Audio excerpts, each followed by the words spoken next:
கும்புரஞ்சாமி இந்த குடும்பத்துக்கே குத்து விளக்கு மாதிரி கேசரி போடுமா? இவ இல்லன்னா இந்த வீட்டுல ஒரு அணு கூட அசையாது. கேசரி போடுமா? நான் இவளைய மருமகன் சொல்றதை விட மகன்னே சொல்லுவேன். கேசரி போடுமா? அட தள்ளி நின்னத்த போட்டாலும் உருகுமாமா. அப்படியா? முன்சாமி இப்ப கொஞ்சம் தள்ளிக்க. இப்ப இன்னும் கொஞ்சம். முன்சாமி இப்ப இன்னும் கொஞ்சம். என் டிக்கெட் கொடுத்து நான் ஊருக்கே போயிடுறேன்.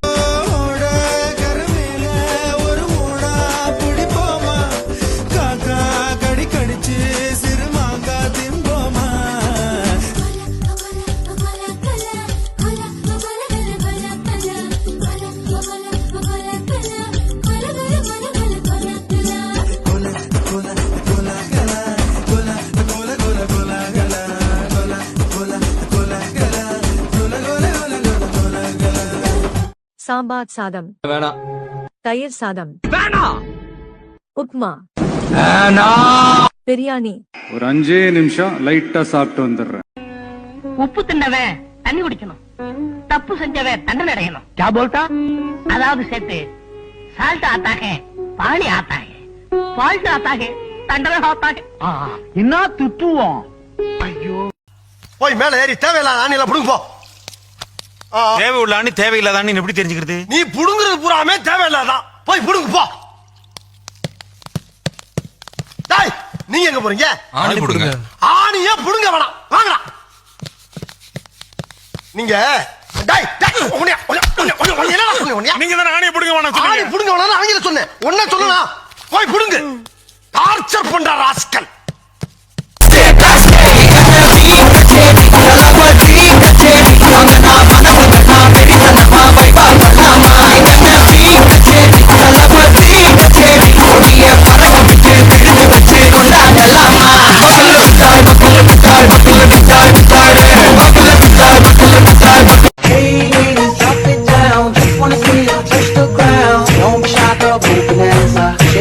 Like a belly dancer. சொந்தக்காரங்க தொல்லை தாங்க முடியாம தாண்டா 8 கிலோமீட்டர் தள்ளி வந்து நடுக்காட்டுல வீடு கட்டியிருக்கேன். உங்களுக்கு எல்லாம் பஸ் எப்படா கிடைக்குது? குறுக்கு பாதையில் நடந்து வந்தேன். வழியில உள்ள வெட்டி போட்டிருந்தேன். ஜம்ப் பண்ணி வந்துட்டேன்ல. நம்ம சொந்தக்காரங்க எல்லாம் ஜம்பிங்கி லோயிங்கி டைவிங் எல்லாம் தெரிஞ்ச பசங்க. இனிமே வீட்டை சுத்தி கிணறு தாண்டா வெட்டி வைக்கணும்.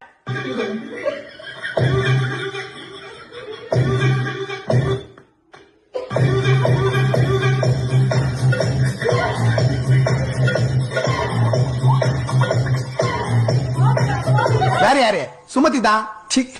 சுமதியை பார்த்தா உனக்கு கல்யாணம் ஆன பொண்ணு மாதிரி இருக்கு. இப்பதான் காலேஜ் செகண்ட் இயர் படிக்கிற மாதிரி இருக்கு. ஆமா அது செகண்ட் இயர் படிக்குது, நீ ஃபர்ஸ்ட் இயர் படிக்கிற, நான் எல்கேஜி படிக்கிறேனா? மகாலி உயிர் மேட்ரு. கிளே عندي خوش فصلة يا اخي تفوز تفوز والله خوش رقصة يا اخي دوس دوس عندي خوش فصلة يا اخي تفوز تفوز والله خوش رقصة حلو حلو زين பொண்ணுங்க வந்தாக என்ன இடுப்புல சொருக பார்த்தாக முந்தானையில் நீங்கதான் முடிஞ்சீக. வாய் மட்டும் இல்லைன்னா நாய் தூக்கிட்டு போயிடும் ஒன்னெல்லாம்.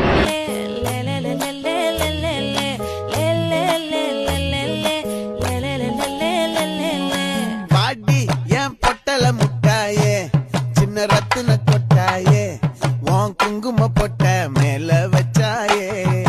வாடா என் அம்புலி மச்சானே என்ன அம்புல தச்சானே என்ன கட்டி புடிச்சு தூங்க வச்சானே. ஊரில் கண்டதும் இல்ல யாரும் ஒன்னா ஏது பண்ணலாம். யாராச்சும் ஏதாச்சும் கருத்து வச்சிருந்தா இப்பவே சொல்லி தொலைச்சிருக்கேன். அப்புறம் எல்லாம் முடிவெடுத்ததுக்கு அப்புறம் இது சொட்டை அது நொட்டேன்னு வந்து தண்ணி போட்டு தகராறு பண்ணக்கூடாது. என்ன பண்ணலாம்?